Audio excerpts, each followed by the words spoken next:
स्वागत है आपका प्राइम टीवी पर। श्वेता के साथ में आप देख रहे हैं प्रोग्राम हेल्थ मंत्रा। इस बार भी हम एक नए टॉपिक को लेके हाजिर हो चुके हैं। आप जानते हैं कि हर बार हम लोग एक नया टॉपिक लेकर हेल्थ मंत्रा में शामिल होते हैं। ऐसे ही आज का हमारा टॉपिक है पायरिया, जिसके लिए आज हमारे साथ स्टूडियो में मौजूद है डॉक्टर वीरेंद्र कुमार जैसल, जो कि एक डेंटिस्ट हैं पारस हॉस्पिटल से। तो आज उनसे जानेंगे पायरिया के बारे में कि क्या दिक्कतें होती हैं दांतों में, किस तरीके से हम उसका सही माप करके उसका सही टाइम पे इलाज करवा सकते हैं। तो आइए सीधे बात करते हैं डॉक्टर वीरेंद्र कुमार जैसल जी से। सर, आपका हमारे हेल्थ मंत्र शो में बहुत बहुत स्वागत है। धन्यवाद। सर, हम लोग हर बार अपने हेल्थ मंत्रा शो में एक ऐसा टॉपिक लेते हैं जिसके बारे में लोगों को थोड़ी जानकारी तो होती है, लेकिन पूरी तरीके से अवेयर नहीं होते हैं, उसके इनिशियल्स उनको पता नहीं होते हैं। तो ऐसे ही हम हर बार एक नया टॉपिक लेते हैं। तो आज हम पायरिया से आपसे जानना चाहेंगे कि आखिर जो पायरिया जो डिजीज होती है दांतों में, तो वो किस तरीके से होती है। सबसे पहले तो आप उसको ब्रीफ करिए कि पायरिया के बारे में थोड़ा सा डिफाइन करिए कि आखिर पायरिया होता क्या है। बहुत बढ़िया प्रश्न किया आपने मैडम। पायरिया जो है ये हमारे मसूड़ों की बहुत ही गंभीर समस्या होती है, जिसमें से कि मसूड़ों से ब्लड आना, पस आना, मुंह से बदबू आना, ये सारे लक्षण इसके होते हैं। पायरिया होता क्यों है? जब हमारी ओरल हाइजीन बहुत पुअर होती है तो पायरिया होता है।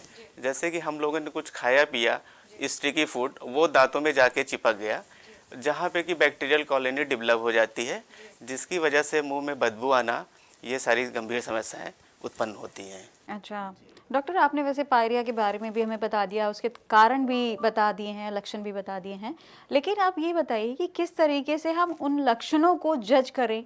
मतलब क्योंकि जो भी लक्षण है उसमें हम किस तरीके से जज करें कि ये लक्षण पायरिया के ही हैं। सर्वप्रथम हमें ये देखना है कि ड्यूरिंग ब्रशिंग, जब हम ब्रश करते हैं तो हमारे मुंह से अगर ब्लड आता है, मसूड़ों से ब्लड रिसता है, तो ये पायरिया का लक्षण होता है, जो कि बहुत ही कॉमन सा होता है। दूसरे लक्षण में मुंह से बदबू आना, फाउल ऑर्डर आता है, जिससे हम ये समझ सकते हैं कि हमें पायरिया लग चुका है या हो चुका है। तो ये दो मेन काज है।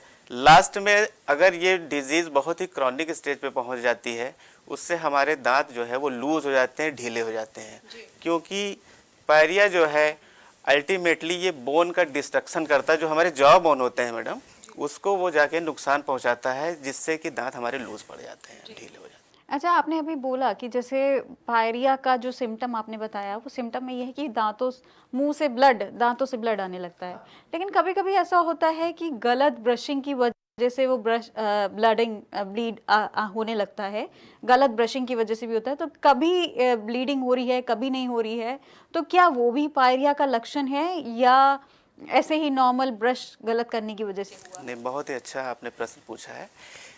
एक होता है कि ड्यूरिंग ब्रशिंग अगर हम कहीं ब्रश से इंजरी हो जाती है तो वो ब्लड अलग होता है, लेकिन अगर हमारे मुंह में पायरिया लगा हुआ है, मसूड़ों में पायरिया के लक्षण हैं, तो उसमें स्वॉलन गम होता है, रेड और पफी गम होगा, मसूड़े हमारे कहीं न कहीं से सूजा होगा, उसमें सूजन होगी मसूड़ों में।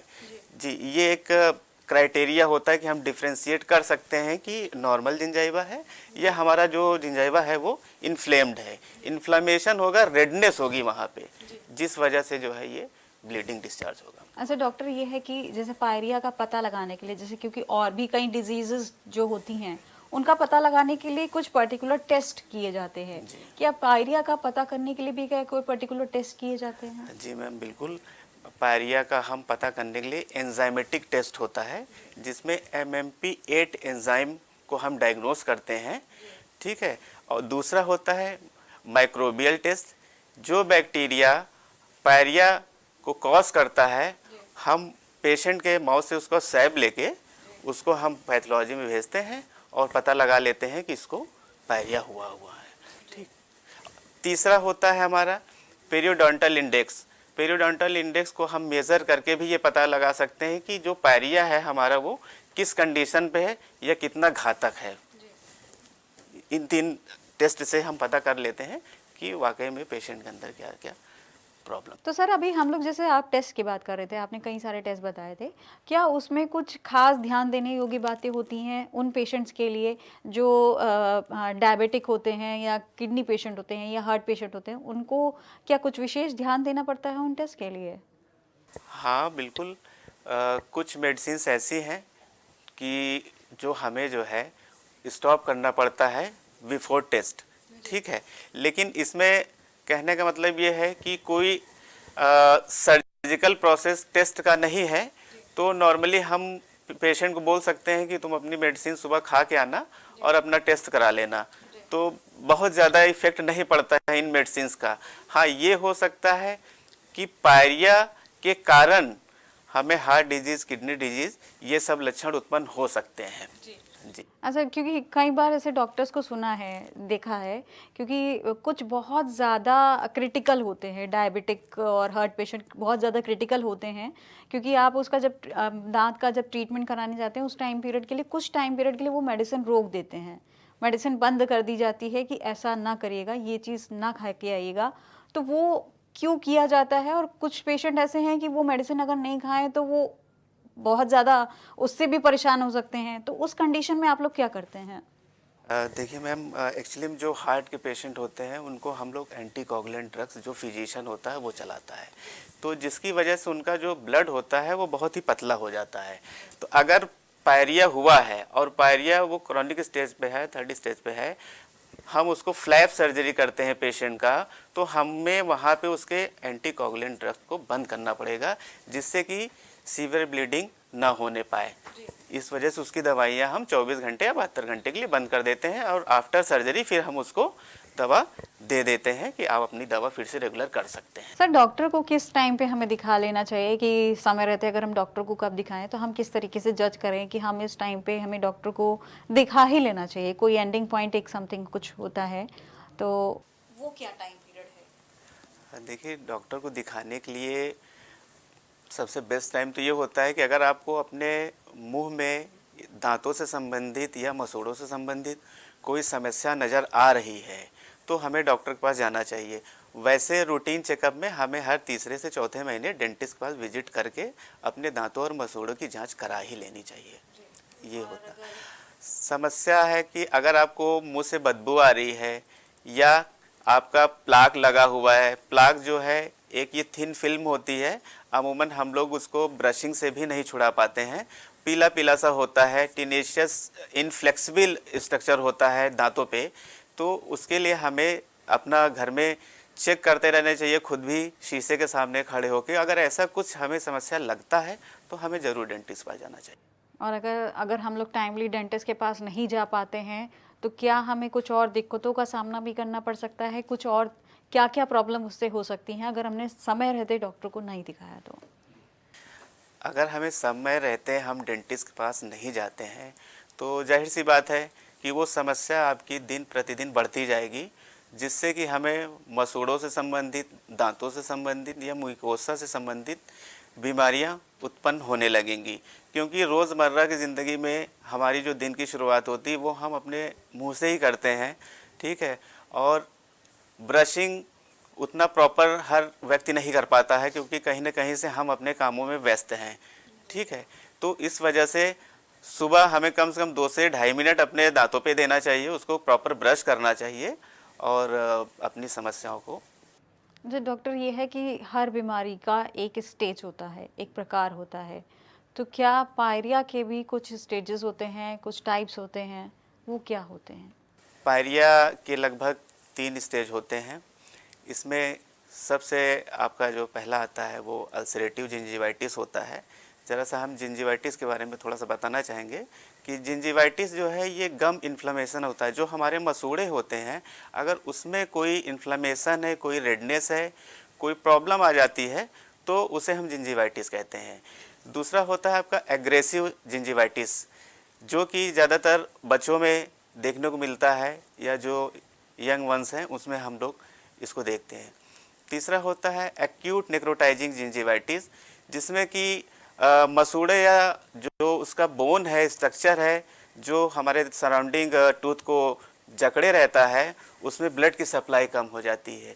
तो इन 3 प्रकार होते हैं इसके आपके पायरिया के, जिसमें कि बोन लॉस जो है कॉमन होता है। अच्छा डॉक्टर, अगर हम इनके ट्रीटमेंट की बात करते हैं तो क्या इनका ट्रीटमेंट रहता है, किस तरीके से इनको ट्रीट किया जाता है जिससे ये एकदम सही हो जाएं? सबसे पहले तो हमको अपनी ओरल हाइजीन मेंटेन करनी चाहिए। जो भी पेशेंट पायरिया का है उसको हमको ये इंस्ट्रक्शन देना है, उसको ये समझाना है कि वो कम से कम 2 बार तो ब्रशिंग ज़रूर करे। एक मॉर्निंग ब्रशिंग, एक सोने से पहले ब्रश करना बहुत ही ज़रूरी है अगर हमको अपने दांतों को सुरक्षित रखना है तो। दूसरा है कि जब आपको पायरिया लग चुका है, हम अपने डेंटिस्ट के पास जाते हैं तो डेंटिस्ट आपका जो है वो स्केलिंग करता है, रूट प्लानिंग करता है, दांतों के ऊपर से जो भी कैलकुलस या प्लाक लगा हुआ है उसको वो साफ़ करता है, उसको निकालता है। और सब जिंजाइवल मसूड़ों के नीचे की भी जो समस्याएं हैं, जहाँ पे हमारा प्लाक लगा हुआ है, जहाँ पे पायरिया का लक्षण है, उसको वो अपना स्केलर से साफ़ करके आपके दांतों को वो सही करता है। एडवांस स्टेज में आपको फ्लैप सर्जरी करानी पड़ती है, जहाँ के पे दांत आपके लूज़ हो रहे हैं, जहाँ पे बोन डिस्ट्रक्शन हो चुका है, वहाँ पे हम बोन ग्राफ्टिंग और फ्लैप सर्जरी करते हैं दांतों को मजबूत करने के लिए। डॉक्टर, आपने अभी ट्रीटमेंट की बात की, आप ट्रीटमेंट के बारे में बताए थे कि कौन कौन से ट्रीटमेंट होते हैं, किस तरीके से हम उन पायरिया वाले दांतों को ट्रीट करते हैं। लेकिन अगर हम उनकी मेडिसिन की बात करते हैं तो मेडिसिन में कौन सी दवा बेहतर रहती है? क्योंकि कभी कभी ये होता है कि बहुत ज़्यादा इनिशियल स्टेज पे है जिसमें हम मेडिसिन के थ्रू उस पर कंट्रोलिंग कर सकते हैं, तो उन मेडिसिन के बारे में बताइए कि कौन सी मेडिसिन से हम समय रहते, मतलब कुछ टाइम पीरियड के लिए, मतलब इनिशियल पे ही हम उसको स्टॉप कर सकते हैं, किन दवाइयों से? देखिए, पायरिया का तो ऐसा अगर आपको पायरिया लग चुका है तो तभी हमें मेडिसिन लेनी चाहिए, वरना जो सबसे अच्छा उपाय ये है कि आप 2 टाइम ब्रशिंग करिए और माउथ वॉशेस कुछ आते हैं, उन माउथ वॉश का हम प्रयोग करके अपने इन पायरिया को दूर कर सकते हैं। तो डॉक्टर, आप जैसे बार बार एक और चीज़, आप जब से मैं आपसे ट्रीटमेंट के बारे में पूछ रही हूँ, आप बार बार एक और चीज़ बोल रहे हैं ब्रशिंग करने के लिए। ये भी कहा जाता है कि ब्रशिंग की एक पर्टिकुलर एक टेक्निक होती है, अगर हम सही से ब्रशिंग नहीं करते हैं, बहुत हार्शली करते हैं, तो उसके कुछ मूवमेंट होते हैं ब्रशेस के करने के लिए। वो क्या सही मूवमेंट है, किस तरीके से सही तरीके से ब्रशिंग की जा सकती है? जी, बहुत ही बढ़िया प्रश्न किया है आपने कि ब्रशिंग टेक्निक्स होती हैं, क्योंकि ज़्यादातर लोग करते क्या हैं कि ब्रश उठाया, पेस्ट लगाया और बस सामने से घुमा के उसको क्लीन कर लिया। हमें एग्जैक्टली ब्रश के लिए 2 से ढाई मिनट तो देना ही पड़ता है। बहुत ज़्यादा हमें टाइम नहीं देना है कि पता चला कि हमारे दांत की इनेमल ही करते करते वो उड़ जाए। तो कुछ ब्रशिंग टेक्निक्स हैं जिसकी वजह से हम अपने दांत और मसूड़ों को स्वस्थ रख सकते हैं। उसमें से टू एंड फ्रो मूवमेंट होता है। हम ब्रश को, ब्रिसिल को आगे रखते हैं, उसका कुछ पोर्शन दांतों पे होता है, कुछ पोर्शन मसूड़ों पे होता है, और जिससे हम जेंटली मसाज करते हैं, टू एंड फ्रो मूवमेंट करके हम अपने दांतों की सफाई कर सकते हैं। इसी तरह 2-3 और टेक्निक्स हैं जो एडवांस टेक्निक्स हैं, जिसमें कि हमारे इलेक्ट्रिक ब्रशेस वगैरह आते हैं, जो कि बहुत अच्छे से हमारे दांतों और मसूड़ों की सफाई कर सकता है। जी। बाकी डॉक्टर, अभी मेडिसिन पे भी आप बता रहे थे, तो उस मेडिसिन पे अगर हम कंपेयर करना चाहें, जैसे होम्योपैथिक हो गया, एलोपैथिक हो गया या आयुर्वेदा हो गया, तो इसमें से क्या बेहतर रहता है इस पायरिया के लिए? देखिए, ये तो पेशेंट के ऊपर है कि वो यूज़ क्या करना चाहता है। उसे किसी ड्रग से एलर्जी तो नहीं है या कोई ड्रग उसको नुकसान तो नहीं कर रहा है। हमारे होम्योपैथिक में भी कुछ मेडिसिन्स आती हैं, जैसे कैलेंडुला मदर टिंचर है, जिससे कि हम अपना एज ए माउथ वॉश उसको यूज़ कर सकते हैं। सिंपली उसको पानी में मिक्स करना है और मुंह में कुछ देर तक रोकना है, फिर उसको स्पिट कर देना है, थूक देना है। इसी तरह हमारे मर्क सॉल्व आती है, क्रियोजोट मेडिसिन है होम्योपैथिक में, जो कि हम सेवन कर सकते हैं, उसको ले सकते हैं और पायरिया से निजात पा सकते हैं। तो डॉक्टर, ये आप पर्सन टू पर्सन डिसाइड करते होंगे कि किसको हम एलोपैथिक दे सकते हैं, किसको होम्योपैथिक दे सकते हैं, तो ये पर्सन टू पर्सन डिपेंड करता है? पर्सन टू पर्सन बोल सकते हैं, लेकिन जो मेन ट्रीटमेंट इसका होता है कि स्केलिंग एंड रूट प्लानिंग, क्योंकि मेडिसिन हमारा सिम्टोमेटिक हमें रिलीव कर सकती हैं जब तक हम बैक्टीरियल कॉलोनी को, जो हमारा बैक्टीरिया है जो मसूड़ों पे लगा हुआ है, उसको नहीं रिमूव करेंगे, नहीं हटाएंगे अपने डेंटिस्ट के पास जाके, तब तक हमारा पायरिया पूर्ण रूप से सही नहीं हो सकता है। तो उसके लिए हमें अपने डेंटिस्ट के पास जाना है, विजिट करना है, उसको अपनी समस्या बतानी है और हमें प्रॉपर ट्रीटमेंट लेना है। सर, इस बीमारी के लिए क्या कभी ऑपरेशन की भी नौबत आ सकती है? क्या ऐसा हो सकता है कि दवाई के थ्रू अगर ट्रीटमेंट नहीं हो पा रहा है या आपने जो भी प्रिकॉशन बताए हैं उससे अगर हम सही नहीं कर पा रहे हैं, तो क्या कभी ऐसा रहा है कि इसमें भी ऑपरेशन करना पड़ सकता है? जी बिल्कुल मैडम, ऑपरेशन करना पड़ ही सकता है, क्योंकि जो हमारा बैक्टीरिया होता है, पायरिया एल्वेलरिस होता है, वो जाके बोन को डिस्टर्ब करता है, जिससे हमारी हड्डियां कमज़ोर होती हैं। वो जो जॉ बोन होती हैं वहाँ से उसका रिसेशन या डिस्ट्रक्शन चालू हो जाता है, जिसकी वजह से दांत लूज़ हो जाते हैं। तो हमें बाद में फ्लैप सर्जरी करानी ही पड़ती है, जिंजिविक्टोमी होता है, जिंजोप्लास्टी होता है, ये सब हमें करना पड़ता है, जिससे कि आपके दांत और मसूड़े दोनों स्वस्थ रहें। तो डॉक्टर, ये है कि आपने जो अभी ट्रीटमेंट बताया, जो भी मेडिकेशन बताया, उसके चलते उस वो करने के बाद पायरिया जड़ से एकदम सही हो जाता है और उस पेशेंट को दोबारा से पायरिया नहीं हो सकता? हाँ, बहुत अच्छा ही प्रश्न किया आपने।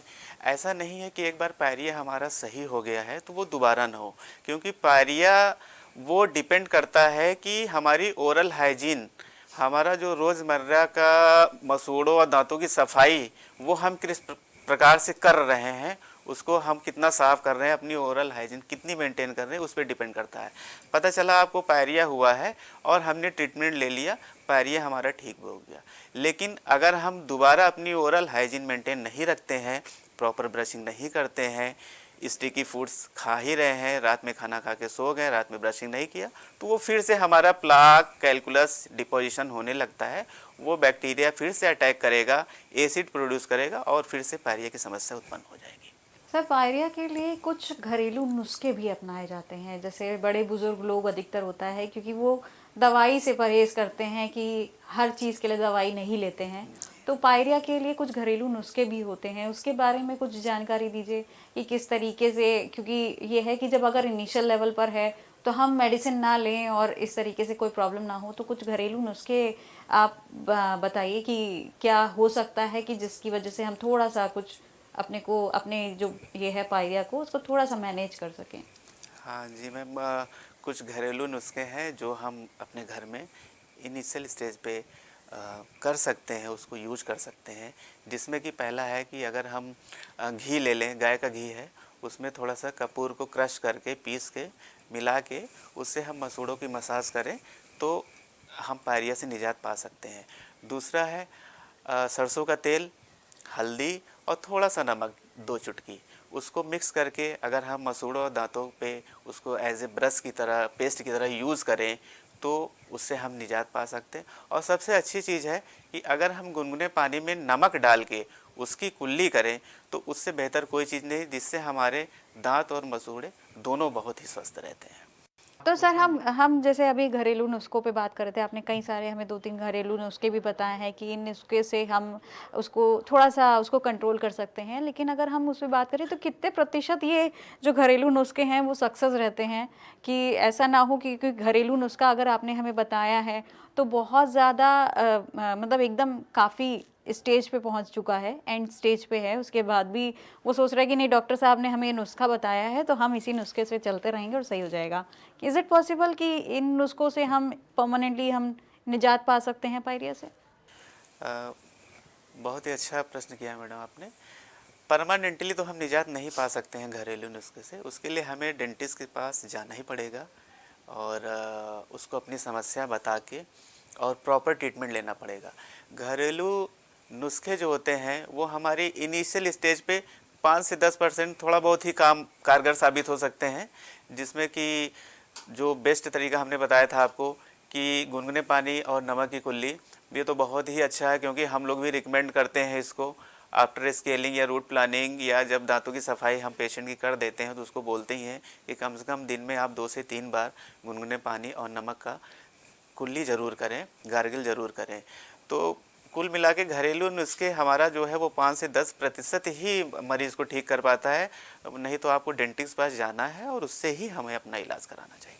अच्छा डॉक्टर, बाकी है कि जो लोग एक किसी बड़ी बीमारी से ग्रसित हैं, जैसे अभी पहले भी मैंने आपसे एक बात पूछी थी कि टेस्ट के लिए एक प्रिकॉशन आपने बताया था कि उनके लिए एक टेस्ट प्रिकॉशंस होता है, वैसे ही हम जब ट्रीटमेंट की ही बात कर रहे हैं तो जो बड़ी बीमारी से ग्रसित हैं, डायबिटीज़, हार्ट पेशेंट और किडनी पेशेंट और भी तमाम बीमारियां होती हैं, क्या उनके उपचार की टेक्निक कुछ अलग होती है या सेम प्रोसीजर ही रहता है? डायबिटीज़, हार्ट पेशेंट या किडनी पेशेंट, पहले तो मैं ये बता दूं कि जो पायरिया का पेशेंट होता है उसको भी हार्ट की प्रॉब्लम आ सकती है, उसको किडनी की भी प्रॉब्लम हो सकती है और शुगर की भी समस्याएं हो सकती हैं।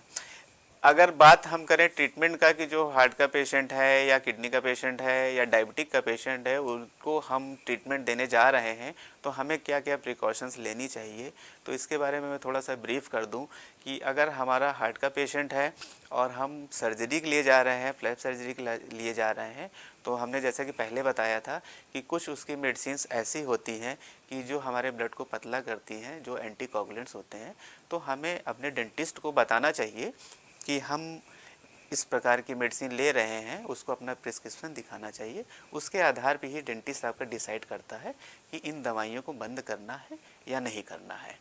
रही बात शुगर की, तो शुगर या डायबिटीज़ में होता क्या है कि थोड़ा सा हमारा सलाइवरी फ्लो जो है वो रिड्यूस कर जाता है, जिसकी वजह से जो शुगर के पेशेंट होते हैं उनमें दांतों की समस्या बहुत ही कॉमन होती है, जिसमें कि पायरिया एक कॉमन कॉज है। किडनी पेशेंट्स हमारे इम्यून सिस्टम जिनका वीक होता है उनको किडनी की बीमारियां होती हैं, तो इम्यून सिस्टम वीक होने से भी हमारे पायरिया वाले लक्षण उत्पन्न हो जाते हैं और ये समस्याएं पैदा होती हैं। तो अपने डेंटिस्ट को हमें बताना चाहिए कि अगर हमें कोई समस्या है हमारे हेल्थ से रिलेटेड, हार्ट की, किडनी की या शुगर की, तो हमें ज़रूर इन्फॉर्म करके अपना प्रॉपर तरह से इलाज करवाना चाहिए। डॉक्टर, अभी हमने आपसे कई स्टेजेस के बारे में पूछा था कि पायरिया की भी स्टेजेस होती हैं, आपने स्टेजेस के बारे में डिफाइन किया था, तो स्टेजेस आपने 2 या 3 स्टेजेस बताई थी। अगर हम एकदम लास्ट स्टेज पे हैं तो क्या पेशेंट की जान जाने का खतरा भी रहता है पायरिया के थ्रू? ऐसा हो सकता है कि किसी को पेशेंट पायरिया है और वो एकदम लास्ट स्टेज पे है और बहुत ज़्यादा पायरिया उसका बढ़ गया है, तो क्या पेशेंट की उससे जान भी जा सकती है? देखिए, पायरिया जो है ये एक बैक्टीरियल डिजीज़ है, तो अगर हमारे मुंह में पायरिया है और हम बहुत ही सीवियर कंडीशन में है, लास्ट स्टेज में जैसा कि आपने बताया, तो इसका मतलब है कि वहाँ हमारे मुंह में बहुत ही ज़्यादा सड़न है, इन्फेक्शन है या पस डिस्चार्ज हो रहा है, जिसकी वजह से हमारे जो लिगामेंट्स हैं वो बहुत ही लूज़ हो गए हैं। तो जाहिर सी बात है अगर हम लोग कुछ भी खाएंगे पिएंगे या वो पेशेंट कुछ भी खाता है, पायरिया वाला पेशेंट, तो बैक्टीरियल कॉलोनी भी साथ में हमारे पेट में जाती है और पेट से होते हुए वो ब्लड स्ट्रीम में चली जाती है। तो कभी कभी उसकी वजह से सीवियर कंडीशन डेवलप हो सकता है और मे बी लाइफ थ्रेटनिंग हो सकता है।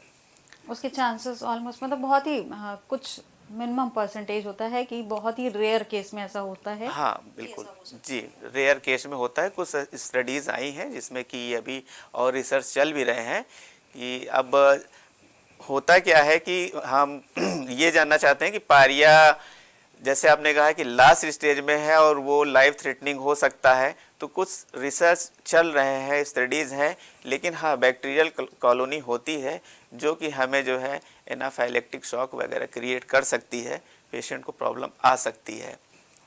क्योंकि ये पायरिया कंटेजियस भी होता है कि जैसे छोटा बच्चा है, घर में बूढ़े बुजुर्ग हैं, उनके मुंह में पायरिया लगा हुआ है और बच्चे को वो छू रहे हैं, किस कर रहे हैं, तो जिसकी वजह से ये डिजीज़ ट्रांसफ़र हो जाती है। अच्छा, मतलब ये ऐसा भी है कि जिसको अगर पायरिया है और अगर इस तरीके का ये आप जो सिम्टम बता रहे हैं कि अगर उसने अपने बेबी को किस कर दिया तो उसको भी प्रॉब्लम हो सकता है पायरिया का? बिल्कुल मैम, ट्रांसफरेबल है हाँ ये? ट्रांसफरेबल है, क्योंकि जो कैरीज लगा हुआ है, जैसे कुछ बीमारियां ऐसी हैं मुंह में, हम कहते हैं कि ये जेनेटिक होती है। तो वो जेनेटिक कैसे होती है कि अगर हमारे घर में हमारे माता पिता को या किसी को कोई समस्या है और घर में छोटे बच्चे हैं या उनका खुद का अपना बेटा हुआ है, बेटी हुई, वो उसको प्यार कर रहे हैं, किस कर रहे हैं, तो जिसकी वजह से वो बैक्टीरिया सलाइवा के थ्रू ट्रांसफ़र हो सकता है। या हमने अपना फूड शेयर कर लिया, हम कुछ खा पी रहे हैं, उसको हमने शेयर कर लिया, उसको बाइट किया और दूसरे को दे दिया घर में, तो वो पता चला बैक्टीरिया जो है सलाइवा के थ्रू उसको ट्रांसफ़र हो गया, तो उसको भी ये समस्या उत्पन्न हो सकती है। डॉक्टर, वैसे आपने तो अभी हमें खान पान में बताया कि कुछ चीज़ों का प्रिकॉशन रखना चाहिए। अगर हम बहुत स्टिकी फूड वगैरह समथिंग खाते हैं तो जिससे पायरिया जैसी बीमारी हो जाती है, लेकिन पायरिया के दौरान जो लोग पायरिया से सफ़र कर रहे हैं उनको क्या कुछ विशेष प्रकार के खान पान पे ध्यान देना चाहिए और किन चीज़ों से परहेज़ करना चाहिए? मतलब क्या चीज़ खाएं और क्या चीज़ ना खाएं, वो बताइए हमें। पायरिया के रोगी को खाने का विशेष ध्यान रखना चाहिए। हमें अपने डाइट में फाइब्रस डाइट, जो रेशे वाले फ्रूट्स हैं या जो रेशे वाले हमारे भोजन हैं, उसका इस्तेमाल करना चाहिए, जिससे कि हमारा जो लार बनता है मुंह में, जो सलाइवा बन रहा है, उसका फ्लो अच्छा होना चाहिए। क्योंकि जब पायरिया लग जाता है दांतों और मसूड़ों में, तो हमारा स्लाइवरी फ्लो जो होता है, सलाइवा का फ्लो, वो बहुत ही कम हो जाता है, जिसकी वजह से वहाँ बैक्टीरियल एक्यूमुलेशन या प्लाक की जमने की संभावना ज़्यादा होती है। तो हमें अपने खाने में विटामिन सी, विटामिन डी, इन सब चीज़ों को ऐड करना चाहिए। विटामिन बी हो गया, इसको हम अगर अपने खाने में ऐड करते हैं, मिनरल्स है, तो बहुत ही अच्छा है, जिससे हमारे मसूड़े स्वस्थ रहेंगे और हम पायरिया से निजात पा सकते हैं। अच्छा डॉक्टर, ये है कि कई बार जैसे एक सेंसिटिविटी होती है दांतों में कि ठंडा लग रहा है, खट्टा लग रहा है, कुछ ऐसा चीज़ है, तो वो भी क्या सिम्टम पायरिया का ही है? जी, बहुत ही अच्छा प्रश्न किया आपने। सेंसिटिविटी के अलग अलग कारण हैं, लेकिन हाँ, अगर हमें पायरिया लगा है, हमारा जिंजाइवल रिसेशन होता है, कहने का मतलब ये है कि जो हमारी गम लाइन है, जहाँ पे हमारा मसूड़ा हमारे दांत से चिपका हुआ होता है, वो भी रिसीड करता है, वो नीचे जाता है, जिससे हमारे रूट पोर्शन जो होता है वो एक्सपोज हो जाता है, वो दिखने लगता है। तो एक कारण वो भी हो सकता है जिसकी वजह से हमें सेंसिटिविटी की समस्या हो सकती है। दूसरा है कि हमारे मुंह में अगर कैरीज लगा है, कीड़ा लगा है, साधारण भाषा में हम कहें, तो उस वजह से भी हमें सेंसिटिविटी की समस्या आ सकती है, हमें ठंडा गर्म लगना महसूस हो जाता है। अच्छा डॉक्टर, ये है कि दांतों को क्लीन करने के लिए सबसे अहम रोल होता है टूथपेस्ट का। टूथपेस्ट आज की डेट में मार्केट में तमाम टूथपेस्ट आ चुके हैं, आयुर्वेदा से रिलेटेड भी हैं, केमिकल्स भी हैं, बहुत कुछ है। तो कौन सा टूथपेस्ट ऐसा होता है जो बेहतर रहे, जो सभी को करे, मतलब वो जो बेहतर रहे, तो कौन सा टूथपेस्ट होता है जिसे हमें लेना चाहिए, जिससे हमें ब्रशिंग करना चाहिए, टूथपेस्ट करना चाहिए? जी, पेस्ट तो बहुत है मार्केट में।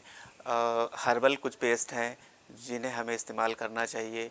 कुछ पेस्ट आयुर्वेद पेस्ट आते हैं। फ्लोराइड रिच पेस्ट है, तो फ्लोराइड रिच पेस्ट जो होता है वो अच्छा होता है दांतों और मसूड़ों के लिए। तो अगर जो पायरिया के रोगी हैं, जिनको पायरिया की समस्या है, तो उन्हें फ्लोराइड रिच पेस्ट ही देना उचित रहता है। अच्छा डॉक्टर, ये है कि पायरिया का जो ट्रीटमेंट अभी तक चला आ रहा है, पायरिया का ट्रीटमेंट कितने वक्त तक चलता है, कितने समय में वो ट्रीटमेंट कंप्लीट हो जाता है और सही हो जाता है? अगर पायरिया हमारी इनिशियल स्टेज में है, जिसको जो कि साधारण प्लाक या कैलकुलस लगा हुआ है, तो हम अपने डेंटिस्ट के पास जाते हैं, तो वो 1 विजिट या 2 विजिट में दांतों की सफाई करके उस समस्या से मरीज़ निजात पा सकता है। अगर एडवांस स्टेज है जिसमें कि हमारा लूजनिंग ऑफ टूथ, दांत हिल रहा है और बोन का डिस्ट्रक्शन हुआ है, तो फिर हमें फ्लैप सर्जरी करानी पड़ती है और कुछ बोन ग्राफ्टिंग डालना पड़ता है। बोन के ग्राफ्ट्स आते हैं और हम उस सर्जरी के द्वारा दांतों को अपने मजबूत कर सकते हैं। और डॉक्टर, अगर हम इस पे एक्सपेंस की बात करते हैं, खर्च की बात करते हैं, तो अमूमन कितना खर्च आ जाता है इसके ट्रीटमेंट में? अमूमन अगर हम स्केलिंग या रूट प्लानिंग की बात करते हैं, कि जो कि इनिशियल पायरिया के लिए हम बोल रहे हैं कि दांतों की सफाई, तो वो लगभग 1,500 से 2,000 अलग अलग है, अपना डेंटिस्ट का भी कुछ वो, तो लगभग ये 1,500-2 हज़ार रुपये में इन समस्या से निजात पा सकते हैं। और कुछ मेडिसिन्स हैं जो आपको देता है, माउथ वॉशेज़ हैं, मल्टीविटामिन्स हैं, एंटीबायोटिक्स हैं, वो सब चलाता है। तो हम बाद में ये अपने समस्या से निजात पा सकते हैं। फ्लैप सर्जरी में थोड़ा एक्सपेंसिव होता है, तो उसके लिए हमें प्रॉपर एक्सरे वगैरह करा के, ओपीजी वगैरह करा के अपने डेंटल सर्जन से कंसल्ट करना चाहिए। तो उसमें भी हमारा एक्सपेंस 20 से 25,000 30,000 इस टाइप से खर्चे आते हैं उसमें। स्केलिंग में कभी कभी डॉक्टर्स ऐसा होता है कि एक साथ पूरे मुंह की स्केलिंग क्या नहीं हो सकती है, या मतलब ऐसा होता है कि आज मतलब एक साइड की करे, फिर 2 की आज करते हैं, फिर 2 की कल करते हैं, 2 की बाद में करते हैं, तो क्या इतना टाइम पीरियड लगता है कि हम एक साथ पूरे मुंह की स्केलिंग नहीं हो सकती है? हाँ बिल्कुल, एक साथ स्केलिंग हो सकती है। एक्चुअली में स्केलिंग हमें 1 या 2 विजिट में ही करनी चाहिए। सिंगल विजिट में भी स्केलिंग होता है। स्केलिंग जो है वो नॉर्मली हम बोल दें तो वो दांतों की सफाई होती है, प्लस मसूड़ों की सफाई होती है। जो सब जिंजाइवल दांत और मसूड़ों के बीच में जो गैप होता है, हमें वहाँ पे भी देखना होता है कि वहाँ पे भी हमारा कोई प्लाक या कैलकुलस या कोई कलेक्शन, कोई पॉकेट तो नहीं है जिसको हम साफ़ करते हैं। तो स्केलिंग अगर पायरिया का पेशेंट है तो 2 से 3 विजिट में ही स्केलिंग करानी चाहिए। सिंगल विजिट में उतना अच्छा रिस्पांस नहीं आ सकता है, या कुछ चीज़ें हैं वो छूट सकती हैं, जिसकी वजह से मरीज को दोबारा ये समस्या उत्पन्न हो सकती है।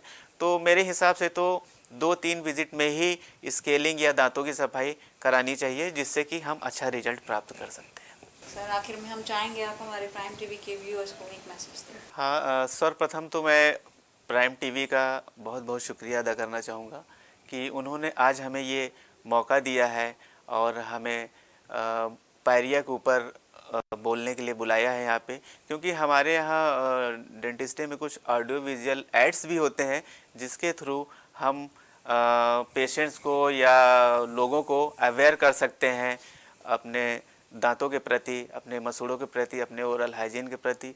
तो बहुत बहुत शुक्रिया प्राइम टीवी। और मैं पायरिया के लिए बताना चाहूँगा कि सभी से ये मेरा निवेदन है कि कम से कम 2 बार अपने दांतों का ब्रश ज़रूर ही करें रात में सोने से पहले, और अपने डेंटिस्ट से प्रॉपर चेकअप कराएं हर 3 महीने जाके। दूसरी चीज़ कि अगर आपके ब्रश के ब्रिसल्स बहुत हार्ड हैं तो कृपया उन्हें सॉफ्ट, सुपर सॉफ्ट ब्रिसल वाला ही ब्रश यूज़ करिए, जिससे कि आपके दांतों में या मसूड़ों में समस्या उत्पन्न न हो पाए। क्योंकि हार्ड ब्रशिंग से हमारे दांत का इनेमल वो कहीं न कहीं से घिस जाता है, या मसूड़े भी रिसीड कर जाते हैं, तो जिसकी वजह से भी हमें ये समस्या उत्पन्न हो सकती है। तो धन्यवाद प्राइम टीवी, बहुत बहुत शुक्रिया। सर, बहुत बहुत शुक्रिया हमारे साथ इस खबर। आज के प्राइम टीवी के शो हेल्थ मंत्रा में हमने बात की डॉक्टर वीरेंद्र कुमार जैसल से, जो कि एक डेंटिस्ट है, जिन्होंने हमें पायरिया से संबंधित काफी अच्छी जानकारी दी है, जिससे हम समय रहते बीमारी का पता लगा सकते हैं और उस पर इलाज करके निजात पा सकते हैं। उम्मीद है आपको ये जानकारी काफी पसंद आई होगी। अगले एपिसोड में हम फिर हाजिर होंगे एक नए डॉक्टर के साथ में, एक नए टॉपिक पे। तब तक आप देखते रहिए प्राइम टीवी। नमस्कार।